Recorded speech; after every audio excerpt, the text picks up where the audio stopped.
We mustn't rest until everything inside us worships God. This is Mission 66. In partnership with Dr. Luis Sayao and TWR, we bring Scripture to life chapter by chapter. Today, we join John Matthews and Esther Sisulu as they discuss the book of Ezra, the rediscovery of God's law and plan for His kingdom. To guide your own discovery, download the free study guide at mission66.org. Let's look to see what the book of Ezra has for us today. Welcome to our program where we read the Bible chapter by chapter and receive commentary from our Bible teacher, John Matthews. Now today, we'll be opening up to the Old Testament book of Ezra. And he was a priest during the time of Judah's return from Babylonian captivity. Now John will take us through the first 3 chapters of this book with the episode theme, God Keeps His Promises. Thanks very much, Esther, and a very warm welcome to this latest episode of Mission 66. So good to have your company as we arrive at the book, as Esther said there, of Ezra, which has to do with this time period when the people of Judah were returning from this period of exile in Babylon. We're now in the Persian era, and Ezra the priest most likely writes this around the year 457 to 450 BC. Ezra was a priest who went to Babylon with the rest of the captives, but he returns to Jerusalem around 458 BC ahead of Nehemiah, which is the name of the next book, which we'll get to in Mission 66. Now, it's said that Ezra wrote most of 1st and 2nd Chronicles that we've just covered on Mission 66, also the book of Ezra and the book of Nehemiah, as well as Psalm 119. And the book of Ezra centers on God's promise made through Jeremiah the prophet that the Judeans would return to their land 70 years after being captured by the Babylonians. Now God always keeps his promises. So next, let's explore what happens at the beginning of Ezra chapter 1 when it speaks of those exiles returning to Judah and Jerusalem from Babylon. And the first part of this is really a repeat of what is written at the end of 2nd Chronicles, and it's a decree by Cyrus. This is verse 1. In the first year of Cyrus, king of Persia, that the word of the Lord by the mouth of Jeremiah might be fulfilled, the Lord stirred up the spirit of Cyrus, king of Persia, so that he made a proclamation throughout all his kingdom and also put it in writing. Thus says Cyrus, king of Persia, it said, the Lord, the God of heaven, has given me all the kingdoms of the earth, and he has charged me to build him a house in Jerusalem, which is in Judah. Whoever is among you of all his people, may his God be with him, and let him go up to Jerusalem, which is in Judah, and rebuild the house of the Lord, the God of Israel. He is the God who is in Jerusalem. And let each survivor in whatever place he sojourns be assisted by the men of his place with silver and gold, with goods and with beasts, besides freewill offerings for the house of God that is in Jerusalem. Then rose up the heads of the fathers' houses of Judah and Benjamin, and the priests and the Levites, everyone whose spirit God had stirred to go up to rebuild the house of the Lord that is in Jerusalem. And all who were about them aided them with vessels of silver, with gold, with goods, with beasts, and with costly wares, besides all that was freely offered. Cyrus the king also brought out the vessels of the house of the Lord that Nebuchadnezzar had carried away from Jerusalem and placed in the house of his gods. Cyrus, king of Persia, brought these out in the charge of Mithredath the treasurer, who counted them out to Sheshbazzar the prince of Judah, and this was the number of them: 30 basins of gold, 1,000 basins of silver, 29 censers, 30 bowls of gold, 410 bowls of silver, and 1,000 other vessels. All the vessels of gold and of silver were 5,400. All these did Sheshbazzar bring up when the exiles were brought up from Babylonia to Jerusalem. Well, Ezra chapter 2 has the details of who returns from the Babylonian captivity, and there were about 50,000 who made this first journey. We're not going to read the entire chapter, not because it's not important, but because it contains a long list of those families who made the return. You can certainly read those for yourself. I think it's really important to understand what's happening here and the context of this return. So remember that the people had gone into exile in Babylon when Judah and Jerusalem fell to Nebuchadnezzar. Groups were taken away in 605 BC, 597 BC, and finally with the destruction of the city Jerusalem in 586 BC before Christ. And eventually, though, the Babylonian Empire weakens and it's taken over by the Medes and the Persians in one night. We read about Belshazzar's feast in the book of Daniel and the supernatural handwriting that appears on the wall, signalling Belshazzar's demise and the rise of the Persian Empire. And Belshazzar, in fact, was killed that very night, and the Medes and the Persians take over when the prophet Daniel was advanced in age. And so now this return begins. The first return is led by Zerubbabel. Much later, in 458 BC, the second return occurs under Ezra. Finally, about 14 years after Ezra's time, there is a third return, and that is led by Nehemiah. Now we're going to read Ezra chapter 3 in its entirety because it's important, and we'll get a picture of the impact that the return was making on the hearts of the returning captives. So this is Ezra chapter 3.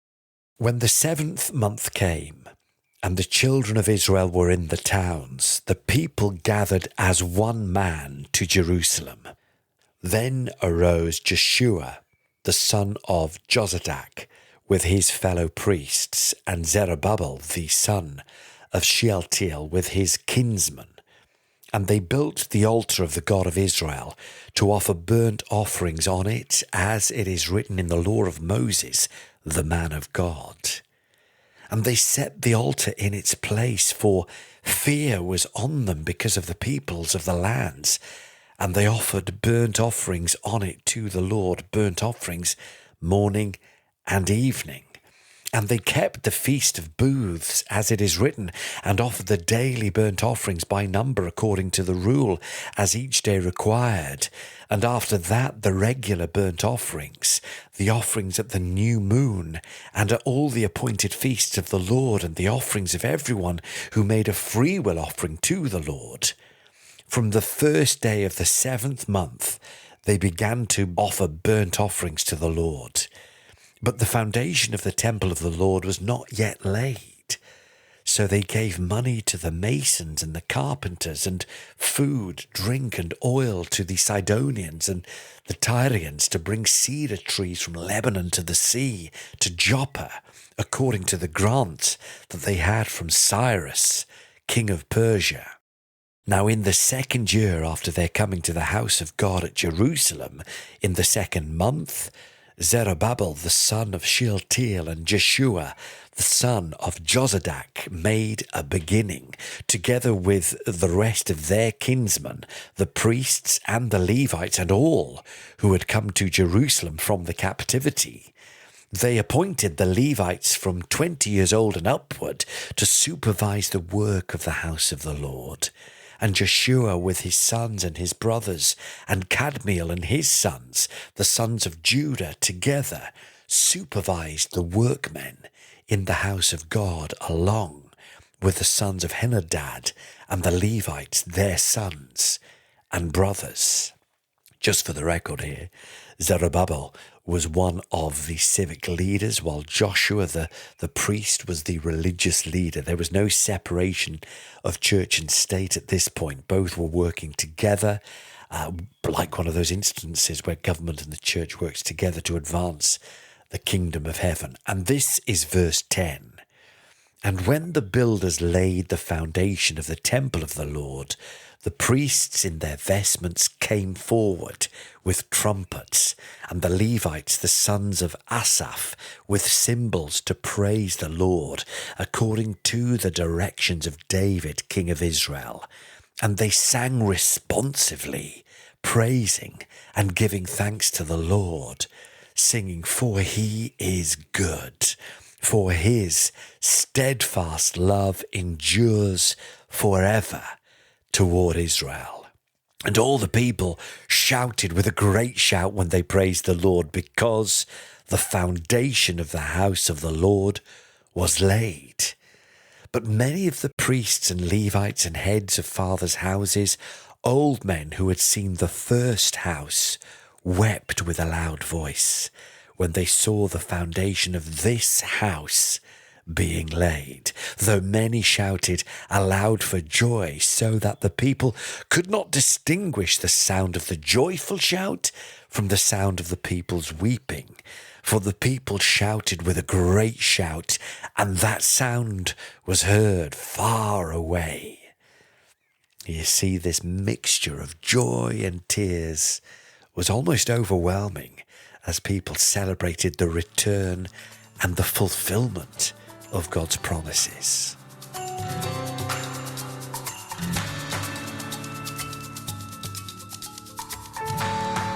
You're listening to Mission 66, and we invite you to join the Mission 66 conversation on our social media platforms. Now, visit us today on Facebook and Instagram by searching Mission 66.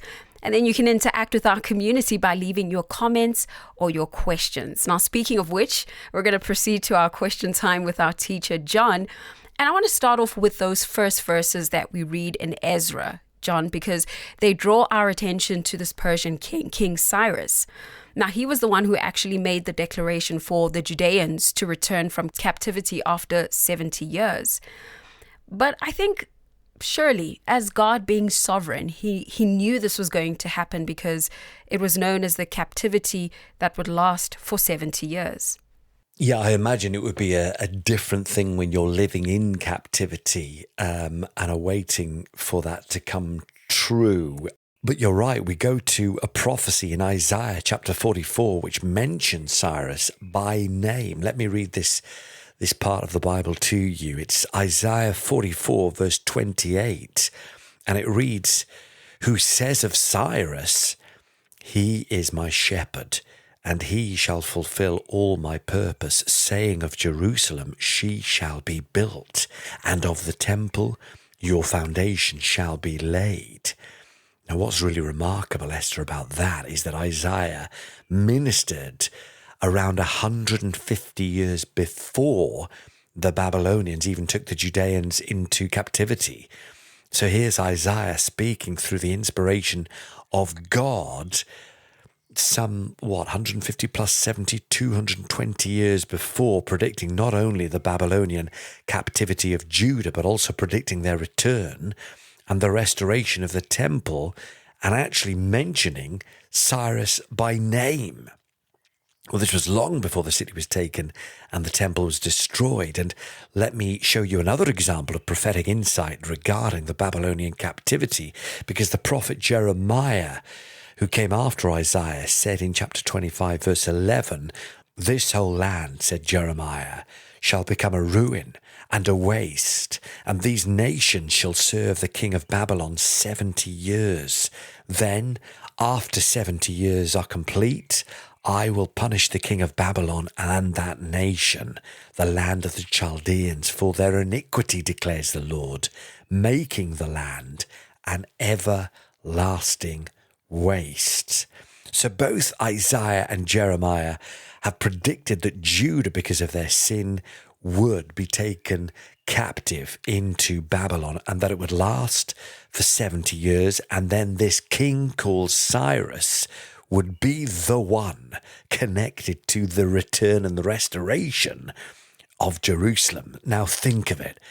Only God could have known how long that Babylonian captivity would last, and only he could have known that Babylon would be overrun by Persia, where Cyrus, the very name, would be the king. Oh, so interesting. And another thing that's interesting to note is how Cyrus acknowledges the God of heaven. In fact, he acknowledges the people of God. Now, obviously, King Cyrus had his own gods that he was worshipping. But John, where do you think this piety came from? I mean, could we conclude that maybe he converted somehow to Judaism? Well, we don't know that because the Bible doesn't tell us, Esther, but Cyrus, being the king of Persia, lived in this polytheistic society that believed in the existence of many gods. And Cyrus, as history itself bears witness, was a really benevolent king who was somebody who knew how to skillfully manage political relations with conquered peoples. So he had this respect of religions of other people. Historical accounts, actually, Esther, from the Persian Empire show that Cyrus did his best to restore the gods and the temples of other peoples, not just the Judeans. So he's practicing this kind of good neighbor policy, I suppose you could call it that, trying to maintain peaceful dominance over the various nations under his rule by allowing them to exercise culturally what was their way and their religions. So when he declares that God, the God of Israel, is the God of heaven, I think he's responding to what he had heard said about this God. But his understanding has its limits because he mistakenly states that God, this particular God, is located in one place. So he doesn't go as far as to say that God is omnipresent. That means he's everywhere. And the prophets make it clear that the Lord is the God of the entire earth. So Cyrus is certainly used by God to bring about his purpose and see that the Judeans are returned and the temple is eventually restored. But this shouldn't be as some kind of proof text to say that Cyrus was saved or converted to anything that we, as far as we can read here in the Bible. All right, got it. Well, chapter 2 actually lists the names of all the returnees to Jerusalem. And it's I don't know, Ezra really took some painstaking efforts to record the names of every family that made the return. Why was this exercise so important? Well, as we've already seen in Mission 66, genealogies are important because, one, they work through and clearly show God's plan being traced through the generations. And they were important to the Judeans for a number of reasons. Mainly, I think it showed this continuity between Judah before the families were taken captive and after. How else, would these returnees be able to prove that they had rights to plots of ground owned by their forefathers before this period of 70 years in captivity? If they could accurately show that their family line was connected to one of the original landowners, well, then they were able to prove that they were entitled to repossess the land. And so accuracy is important, and Ezra deserves a lot of credit for making sure the record is indeed accurate and clearly defined. So there's a list of everybody who returns. It starts with references to ordinary people. Then it mentions the priests and those connected to worship, followed by a detailed list name by name. And this is important for other reasons besides, because for one thing, it marks the fulfillment of God's prophetic word from many years before. Many who awaited this promise, they're listed here along with the descendants of those who heard the prophecies and the details, including, in fact, the objects that were taken to Babylon and are now being returned. They're also accounted for. And it marks the timeline. We have a precise date for this event. It's around 538 BC, which is during Cyrus's reign. It shows as well that the Bible is not just a figment of somebody's imagination. It is in part a history book, but it's not just that either. It's a book that demonstrates that God knows the end from the beginning. It's his span of history throughout. And when God makes a promise, we know that he keeps it.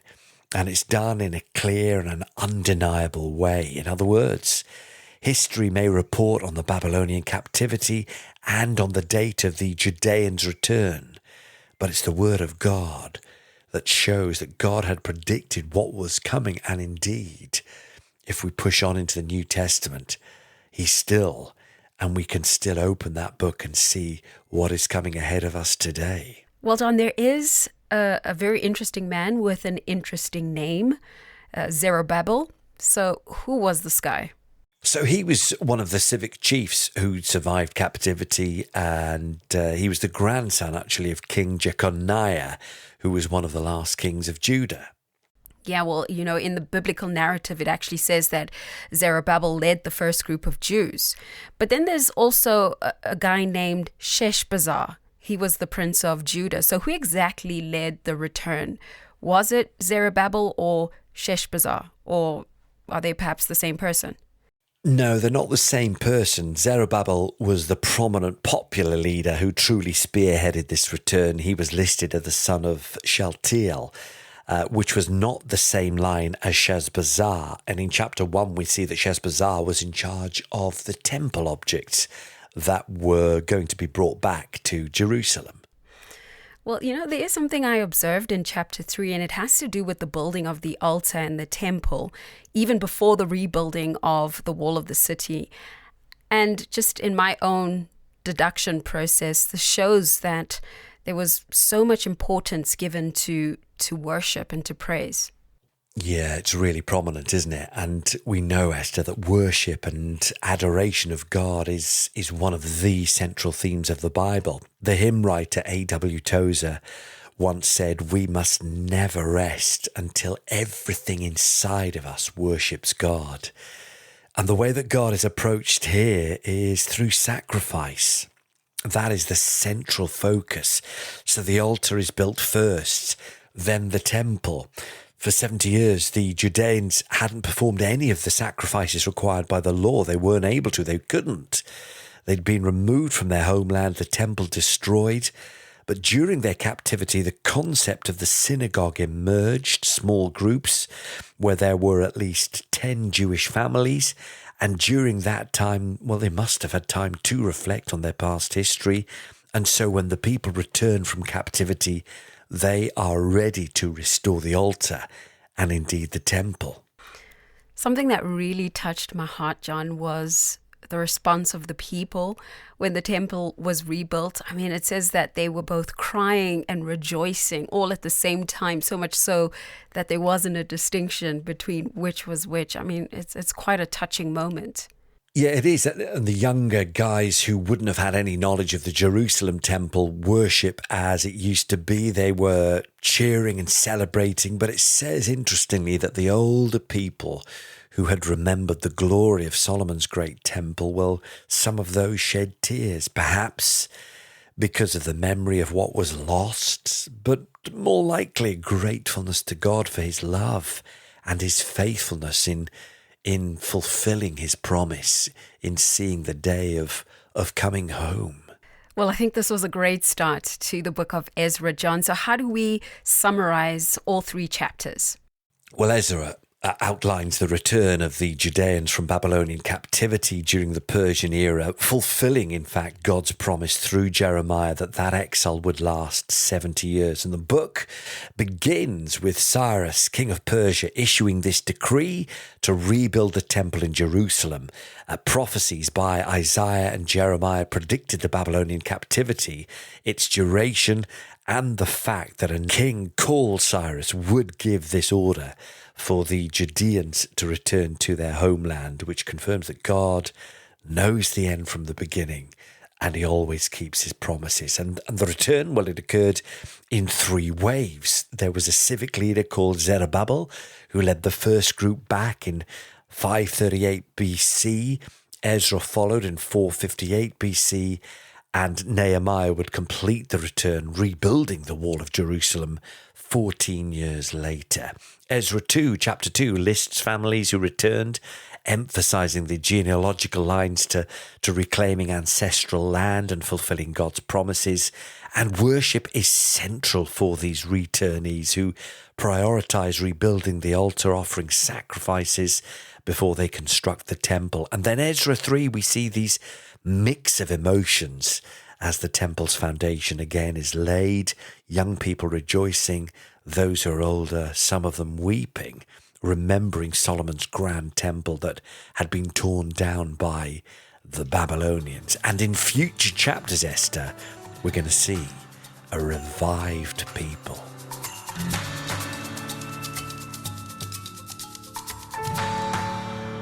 Well, dear friends, we certainly encourage you to stay with us here on Mission 66 as we get to those future chapters. Well, this is where we'll leave it for today, and we hope you'll join us same time, same place as we continue in the book of Ezra. So until then, from myself, Esther, and John, saying see you next time, and may God bless you. As Mission 66 comes to a close, be sure to download your free study guide at mission66.org.